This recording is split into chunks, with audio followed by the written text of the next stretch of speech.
Ang mga cultivator ay nagpakita ng mga gulat na ekspresyon dahil hindi nila talaga maiuugnay ang batang babae sa harap ng kanilang mga mata sa salitang, Demoness. Ang kanyang mukha ay may kaunting putik, ngunit hindi nito maitago ang kanyang magandang mga features sa mukha. Ang kanyang mga damit ay gupit-gupit, at ang kanyang mga paa ay walang sapatos. Maraming tao ang nakaisip ng isang term, conch girl. Ang pinakanakawag ng pansin ng mga tao ay ang pares ng malalaking mata na kumikislap na parang tinta. Sa ilalim ng mahahabang pilik mata, ang mga matang iyon ay nagpapakita ng blankong tingin. Naakit niya ang mga titig ng lahat ng naruroon, ang focus ng milyon-milyong mata. Si Lasho ay nagkaroon na ng kaunting kuryosidad at isinapwesto ang kanyang tingin. Ang nakagulat sa kanya, ang Eye of Truth ay walang ibinigay na impormasyon. Ano ang nangyayari? Ngunit batay sa sitwasyon sa kanyang harap, ang batang babae na ito ay absolutong walang fluctuations ng primal energy sa kanya, ni anumang aura ng isang cultivator. Kung gayon, paano niya nagawang gabayan ng mga mababagsik na beast upang umatake sa mga karaniwang tao? Demoness, lalong nagulumihanan, ang kanyang ekspresyon ay puno ng duda, na para bang hindi alam kung bakit naging ganito. Ang nakagugulat, sa kanyang mga mata ay walang takot, walang sindik, at walang panik. Mayroon lamang pagkalito at hindi pagkaunawa. Dalhin siya pataas. Ang dalawang cultivator ay naglabas ng mga streak ng forceful energy, na nag-aangat sa batang babae pataas sa wooden rack. Inilipat ng matandang pari ang kanyang whisk, ang mga lubod ay umikot ng 3 beses, na nagtatali sa batang babae sa kahoy. Malinaw ba sa iyo ang dahilan kung bakit siya nakatali? Hindi ko alam. Siya ay isang demoness. Bakit hindi siya mukhang ganon? Intuit ayon. Ano ang tingin ni Senior Lu? Nadarama ng matandang ito na siya ay isang demoness. Bakit? Hindi siya nagulat, hindi nagpanik, hindi naguluhan, hindi natatakot, hindi natatakot. Magagawa ba iyon ng isang ordinaryong tao? Wala siyang primal energy fluctuation sa kanya, paano niya naiuutos ang mga mababagsik na beast? Siya ay hindi hihigit sa 16 na taong gulang, kung saan ang kanyang tahanan, kung ano ang kanyang apelyido at ibinigay na pangalan, walang nalalaman. Paano mo ipapaliwanag ito? 6 na obserbasyon at 3 tanong. Si Hua Chongyang ay nawalan ng maipapahayag. Dumating na ang oras. Ang Heaven Sacrifice ay nagsisimula na. Ako si Yang Ping ng Mount Qingfeng. Sa ngalan ng langit, nililinis ko ang iyong mga kasalanan.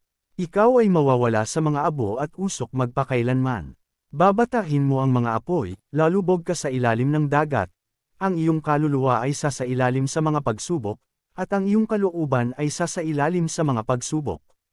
Ang mga kasalanan ay hindi makapagpapanatili ng kaluluwa, at ang kasamaan ay hindi makapagpapanatili ng kapangitan. Ang pangangaral ay walang silbi. Ang mga nabali na buto at nasusunog na katawan ng pinakamagandang parusa. Sa mismong sandali na nag-apoy ang mga apoy, ang batang babae ay tumingin sa ibaba at nagpakita ng tingin ng pagdududa. Ang Great Void Academy ay nagpadala ng isang forceful energy palm na lumilipad patungo doon, na nagpapatalsik sa furry wood sa ilalim ng wooden rack. Sino kayong mga tao, na naglalakas loob na pigilan ang kalooban ng langit? Ako ang head disciple ng Great Void Academy, si Jiang Renyi. Mali ang iyong sinabi, kaya naturally, kailangan kong tumutol. Hindi ikaw ang magdedesisyon. Nakadepende ito kung ang mga tao ay sisang-ayon o hindi. Ganap na hindi niya inaasahan na may magdudulot ng gulo sa krusyal na sandaling ito. Sa loob ng maraming taon, ang mga sakripisyo sa Jing State City ay kailanman hindi nagkaroon ng problema. Ang tanging pagkakaiba ay sa taong ito, isang buhay na tao ang ginamit. Ilang tao pa ang dumating, at mayroong medyo maraming cultivator. Ngunit sa pinakamalakas na suporta ng mga tao, mayroon siyang sapat na confidence. Ang mga karaniwang tao ay mahina nga, mas mahina pa kaysa sa mga langgam. Ngunit sa cultivation world na ito, ang isang tao lamang na may tubig sa utak ang hayag na lalaban sa mga tao. Ang mga ordinaryong tao ang pundasyon ng mga cultivator, ang batayan para sa pagbibigay ng bagong dugo. Sa pag-abot sa Son of Heaven, pagtalima sa kalooban ng mga tao. Ang mga cultivator ay ganun din. Ang hayag na pagkilos laban sa mga ordinaryong tao ay inevitably na magdudulot ng pagtanggi at puot ng mga cultivator. Ito ay matagal nang naging isang unwritten rule sa cultivation world. Tiyak nga, ang mga tao ay nagsimulang mag-accuse ng sunod-sunod. Dapat patayin ang demoness. Patayin ang demoness. Hindi ninyo mapoprotektahan ang demoness. Ikaw ay isang Taoist priest, ngunit nagsasalita ka ng mga foreign tribe sacrificial methods. Naglalakas loob ka pa na magsakripisyo ng isang buhay na tao, gamit ito upang linlangan ang mga tao at maghanap ng personal na pakinabang. Sino ang nagbigay sa iyo ng lakas ng loob? Ang Tao ay inherently na umiiral bago ang Heavenly Emperor. Ang primal energy ay lumilikha ng lahat ng bagay nang hindi nag-aangkin sa kanila. Sinabi ko na kanina lang, nagmula ako sa Great Void Academy. Ikaw, na isang Taoist priest, ay puno ng kabaliwan at walang katuturang pananalita. Ang mga kasalanan ay hindi makapagpapanatili ng kaluluwa, at ang kasamaan ay hindi makapagpapanatili ng kapangitan. Sino ang nagturo sa iyo nito? Sa ganitong pagsasabi, naramdaman din ng mga cultivator na naruroon na may katuturan ito.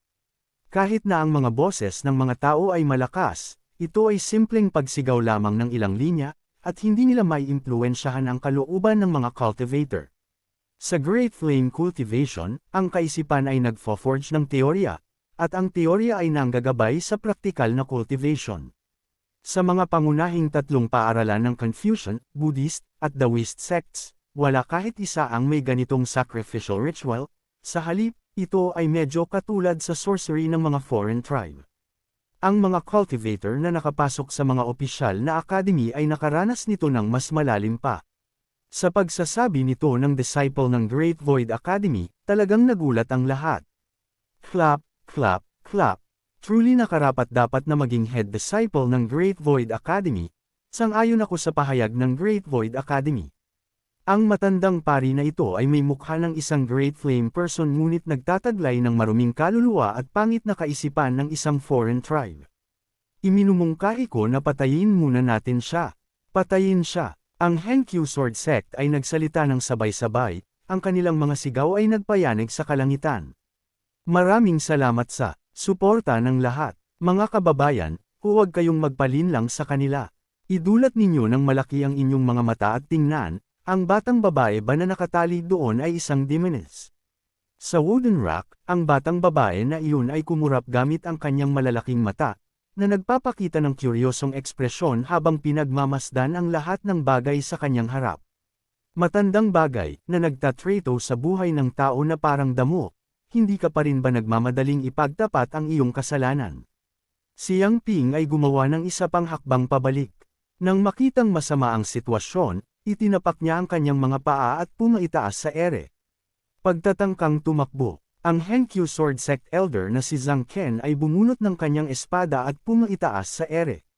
Ang primal energy ay sumabog, at 4 o 5 sword forceful energies ang umikot sa mahabang espada. Si Yang Ping, na isang low-tier cultivator na hindi man lang nakapasok sa Brahmasi realm, ay agad na natusok sa likod ng 4 o 5 sword forceful energies. Ang ganitong uri ng tao na may ligaw na ambisyon ng isang lobo ay dapat na nadala sa hustisya at naipagtapat ang kanyang kasalanan matagal na. Magandang pagpatay. Sa utos ng aking master, ibinabalik ko siya sa academy upang hiwalay na asikasuhin. Mayroon bang mga pagtutol? Sa anong batayan may uuwi ng iyong Great Void Academy siya? Pinapabayaan niyo ba ang aming Henkyu Sword Sect? Gusto rin bang manggialam ng iyong Henkyu Sword Sect dito? Ang napakaraming disciples ng Great Void Academy ay nagbukas na ng kanilang battle array. Ang mga cultivator ng Henkyu Sword Sect ay naglabas ng lahat ng kanilang mga gagamiting espada. Mga walang kaugnayang tao, lahat ay umatras. Nang makita ang masamang sitwasyon, ang mga tao ay umatras pabalik na parang tubig.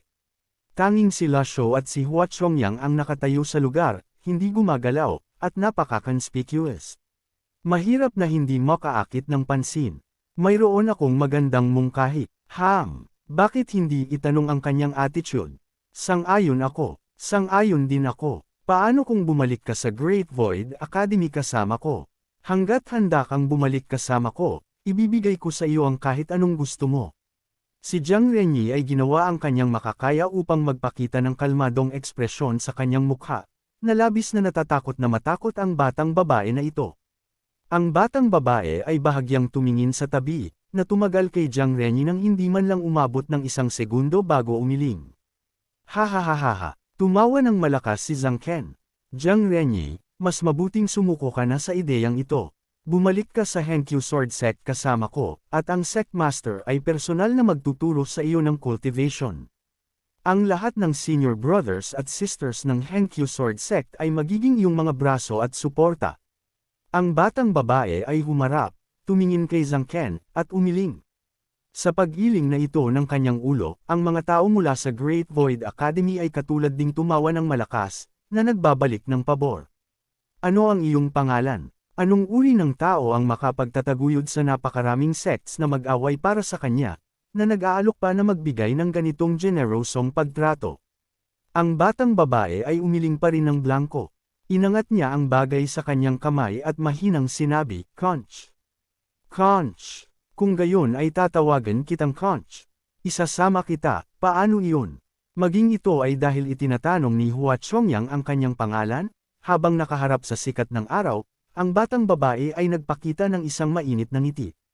Ngunit hindi siya agad sumang-ayon kay Hua Chongyang, sa halip, pinulot niya ang conch sa kanyang kamay at dahan-dahang inilagay ito sa kanyang mga labi.